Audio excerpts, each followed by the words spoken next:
Hello everybody, it's Wednesday, so you know what that means.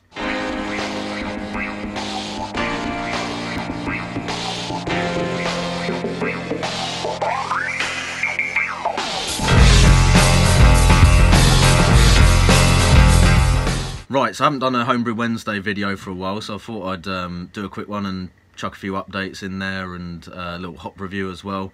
And a few other bits just to let you know what's going on. It's half term this week. I work in a college, so I've got the week off, which is great, and I've been doing lots of brewing and stuff that I'm going to tell you about. And yeah, other stuff that's coming up as well that should be quite interesting coming up a bit later on in the year. So first of all, because you've always got to have a beer for a Homebrew Wednesday video, I'm going to do a quick review of one of my own beers. Now I'm just going to review the one beer this evening, so some of you may have seen some of the antics on Facebook on Friday night where I basically got stuck in some kind of beer review death spiral and nearly finished myself off permanently, but yeah, basically 5 beer reviews in one sitting was not a good idea. I wouldn't recommend anybody do that anytime soon. It wasn't helped by the fact that I'd had a few beers before I even started the reviews, and then after the first review I fancied another. After the second review I thought might as well do 3 now, and then there was a little bit of light encouragement from some other people on Facebook, and that basically led to me yeah, doing 5 reviews in a row and ending up completely plastered.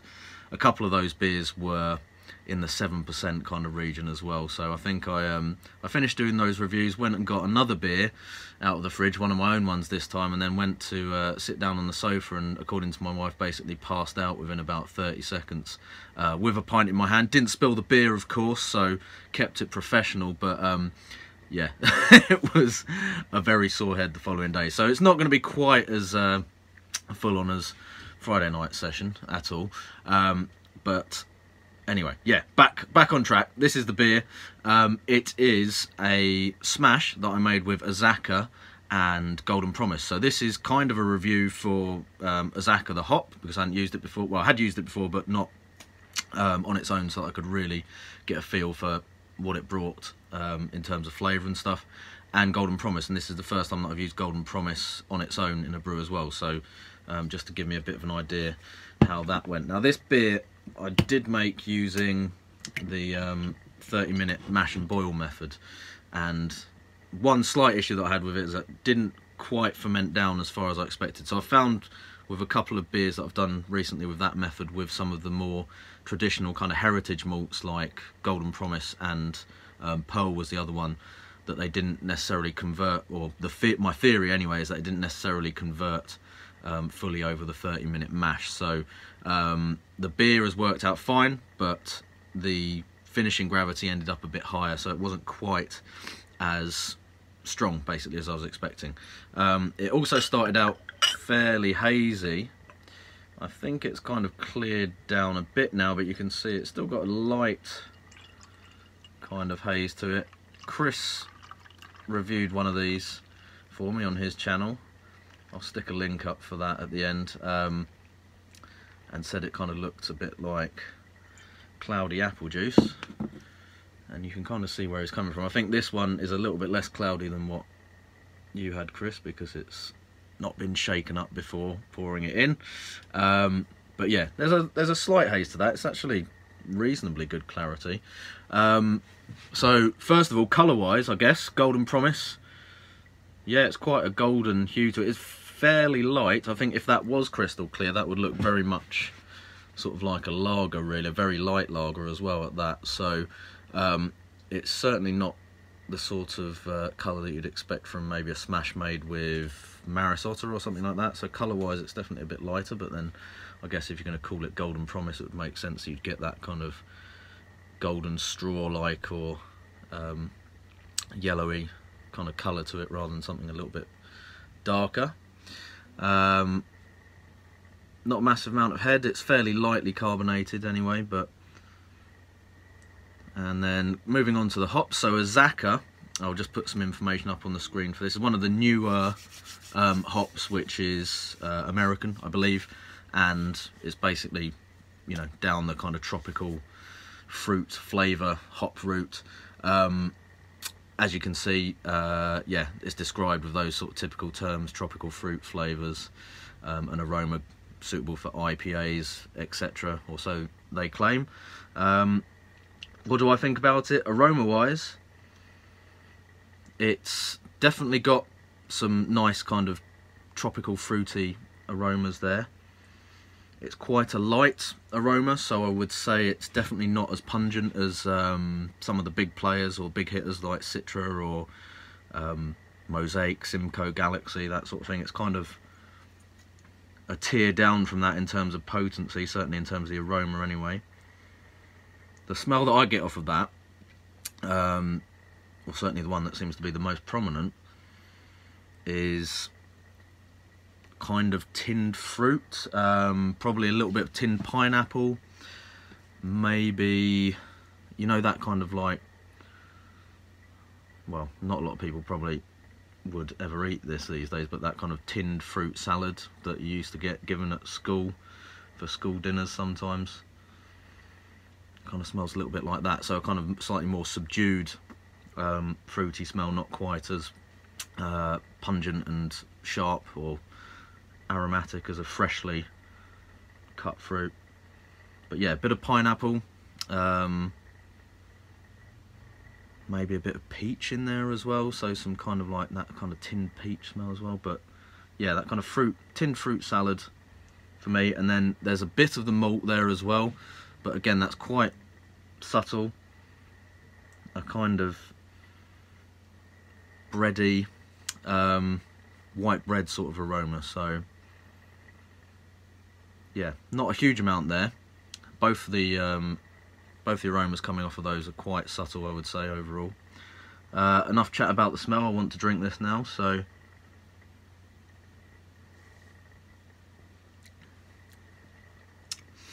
it's very light, quite crisp beer. Made this with the CML Pale Ale yeast, which tends to ferment it out quite well, for me anyway. I know some other people have issues with it, but even though this finished quite high in terms of gravity, it doesn't taste like it's, you know, got additional body because of that. Probably the fact that it's only a single malt helps with that as well.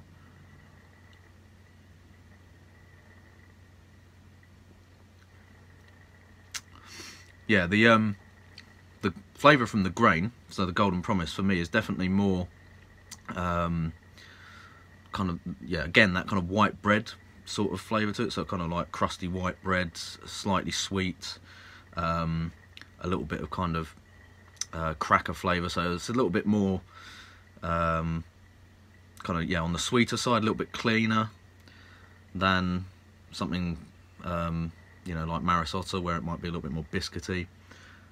And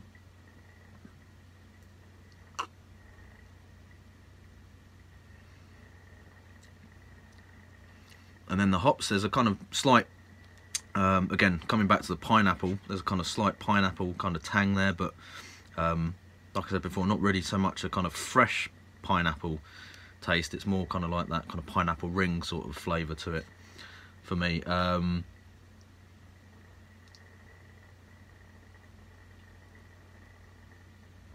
Probably some floral notes in there.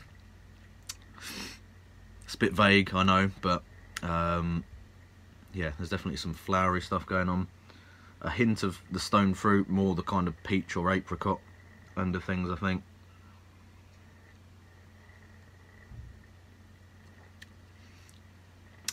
Yeah, nice hop, nice grain, quite happy with the beer. I think had I not done it as a 30-30, it may have finished out a little bit stronger, maybe not with that slight haze to it. That could be a bit of chill haze as well, but I think probably no, actually, because this has been in the shed, so it's only about 10 degrees at the moment, so I don't think it is chill haze. So apart from that, you know, I think it's pretty good, kind of what I was expecting really as well. Quite liking the Golden Promise, that's good. The Azacca hops, very nice. As I said, a little bit less potent than some of the other stuff that you would look at with the same sort of description in terms of fruity flavours. I think that it works quite well on its own. Would probably be even better paired up with one of those slightly more potent hops. So this could kind of be a little bit of a background hop for something like a Citra or Galaxy to sit on top of. I think Chris talked about putting Citra with this being quite a good pairing. I kind of agree with that, just to amp up those tropical flavours a little bit. I reckon it would work on its own in some kind of lighter styles as well, like a blonde ale or like an English style golden ale as well. I think it would be very nice in something like that, to give it a little bit more of a new world kind of twist, but without it becoming too, you know, overpowering or like a APA.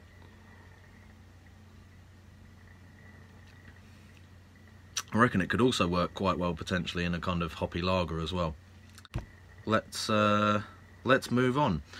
Right, so a few shout outs. Like I said, on Friday I got absolutely wankered, thanks to mostly the beer mail that I've received from a few people. So that evening in particular I was drinking some beers from Chris Robertson, so thank you very much to Chris and John Campbell as well. So Red Dog Brewer, go and check him out. Sorry, Chris's channel is Safa Brew, so go and sign up to him as well if you haven't already. John Campbell, Red Dog Brewer, definitely had one of his beers at least, I think. Rusty, maybe not worth so much going and signing up to his YouTube channel right now, because he's, if you haven't already, because he's basically decided not to do the YouTube videos anymore, which is fair enough. They do take quite a lot of time. I can totally understand that, especially when you've been doing it for as long as Russell has, but he's still on Facebook, so get on the BrewTube group and find him on there. Yeah, had a couple of his beers as well. Thank you very much for those, Russell. And I've also got some beer mail incoming that I know about, so a kind of early shout out to Timmy Jenkins for those beers that are hopefully going to arrive tomorrow. And I've also just received a message from this evening from David Charles Milne saying that he's sending me some beer mail as well, so keep it coming, guys. Always happy to receive beer mail. Oh, and a local brewer as well who I've got some beers from on the shelf behind me there, Philip Thorne, so thank you very much, Phil, and hopefully yeah, I'm going to be seeing you on the weekend anyway, because I'm going along to the Milton Keynes home brewing group, which leads me neatly on to some of the kind of updates as well. So doing a few competitions this year. First competition will be the National Amateur Wine and Beer Making event, which is in Coventry next month. So one of the beer making groups that I go to down in Luton, that a lot of the people who go to that are kind of organisers of that event, and thought it would be a good opportunity to throw a few beers in. I'm not actually going to be there myself at the competition because I'm going away on a stag weekend, but I'm going to be passing a few beers on to people to take along for me, so that'll be the first one. There's a one-off competition with the Milton Keynes home brewing group using lemon drop hops, which is coming up in April, so I'm chucking a beer in for that hopefully. Got the hops, need to get the brewing done for that fairly soon, and I'm also going to be entering some beers into the London one, which is the, what's it called again, let me just check. So it's the London and South East brew competition. According to the website, it's still got a few places open. The maximum entries is 500, they're in 468 at the moment. This is a big competition, not expecting to do much in terms of how my beers go in this, but should be really interesting just to chuck some beers into competitions and get some feedback on them from some, you know, kind of professional, not professional, but, you know, trained judges or whatever, who kind of know what they're doing and can tell me honestly what's going on with the beers and so on. So that's a big one to look forward to. I will be trying to go down for the event on the Sunday, so everyone gets to go down and obviously hear the results, but then all the beers that have been sent in for the competition should be getting served up for people to come and try out as well, and they're doing like nearly all the styles that are in the BJCP guidelines, so there's going to be a lot of beer there, and hopefully a lot of home brewers to meet as well, so maybe some of you guys will be down at that and I might see you there. Just on a general point as well, that's something I've been trying to do kind of recently, is to sort of meet up with more brewers locally and get involved with the brewing groups and stuff. I didn't realise at first that there was quite so many people locally. When you're obviously doing this stuff on your Todd and, you know, seeing stuff online, you don't necessarily think that there's that many people around locally who are doing it, but I've found that there's actually loads of people quite nearby to me, and there's been a couple of clubs that I didn't realise were in existence that are fairly nearby as well. So yeah, try and go out and find your local kind of home brewing scene and get involved, and if not, then try and set up your own thing. So I know that my good mate Jamie has set up his own kind of club up in where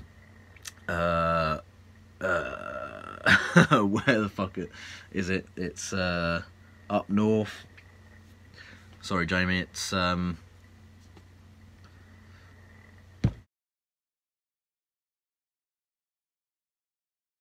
okay. So yeah, let's have a look at what's going on in here now as well. So I've got quite a few brews on at the moment, so I'm gonna pick the camera up and show you what's going on in the brew shed right now, so bear with me.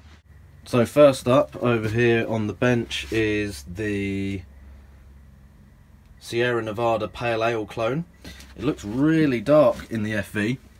It's not as dark as it looks. It is, I think it's probably going to come out a bit darker than the actual original beer, but it's yeah, it's certainly not as dark as it looks there. Obviously you're looking through about 1.5 foot of beer there, so it makes the colour look a lot darker. Yeah, I've just moved it onto the bench to cool down a bit, just to help it settle out the last bit of yeast and be ready to go into the keg. Down here underneath that I've got some grain that I mashed, that I malted, that I milled earlier. That's going into an Exmoor Gold clone based on the recipe out of the Graham Wheeler book. Round to the fermentation fridge, running it fairly cool at the moment at 17.5 degrees, and that's because in there is the American Amber Ale that I did the other day, and that is using Denny's Favourite 50, which I've read up on, and well, Mr. Denny Con himself recommends that you start it off fairly cool and then let it kind of warm up over a few days. You can see it is fermenting away nicely. We've got some nice kind of yeast fireworks going off in there at the moment. Not quite as rapid a starter as some of the other yeast that I've been using recently. So down at the bottom here we've got an English bitter that I made with the West Yorkshire yeast, and that absolutely annihilated that beer and went through it in a couple of days. This is a little bit more sedate, but it's got going now. There's a little bit of krausen in there. The best thing about this is the aroma coming off it at the moment, so I can tell this is going to be a decent beer just from the smell at the moment. Well, I hope it's going to be a decent beer. All signs are good so far. Up here we have got just some beers that are conditioning. There's a little sneak peek of a label for a special beer that I've made recently as part of a competition. Mr. Big Banana might be seeing some more of those bottles very soon. Yeah, there's a mixture of stuff up there, so I've got a few more Belgian IPA that I'm keeping for myself. There's a Jester IPA, which is one of the beers that I'm putting into, an English IPA that I'm putting into the competition. There's a dry stout up there as well. Yeah, so the English bitter down here, it's a bit warmer because it's at the bottom of the fridge where the heater is. That has got, well, it looks like there's still quite a bit of yeast sat on the top, but it definitely looks like it's finished fermenting. It's only been in there for about 4 or 5 days, but you can see that's dropped out. There's sort of no yeast floating around in the beer anymore. Looks like it's done to me. Just need that krausen, all the leftovers of the krausen to drop, and then we're good to go. A few more beers conditioning at the bottom, and a couple of slants as well, which I've knocked up for Chris. Just have a quick look at these. That looks like there's some decent yeast colonies coming up on that. That's a lager yeast, so the White Labs 802, which is the Budajevice, I don't know how to say it. It's a Czechoslovakian lager yeast on slant, and then there's another one there for our good friend, the California Ale. So yeah, a couple of beers fermenting there. Exmoor Gold to be brewed probably tomorrow. The Sierra Nevada Pale Ale, which is going to be going into this empty keg here. On tap at the moment, got my Brooklyn Lager clone. That one's really nice, quite happy with that.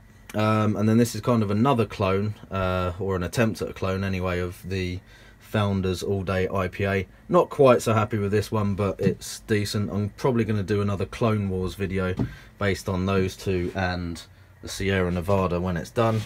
And I've got another keg down here which is gassed up and filled with my Czech Pilsner, which has been sat in that keg for ages now, kind of lagering away. And well, it's not lagering technically because it's a bit too warm for that, but it's been cold conditioning in the keg under gas for ages, so it should be quite smooth and drinkable shortly. Yeah, that's it. Right, so that's it for now. Quite a bit going on, as you can see. And sorry, just got a message on the screen there. So happy Homebrew Wednesday. Cheers everybody. Maybe I might have a couple more beers after this one, but definitely not going to drink as many as Friday night. Cheers. I'm the dude, so that's what you call me, you know? That or his dudeness or duder or, you know, El Duderino.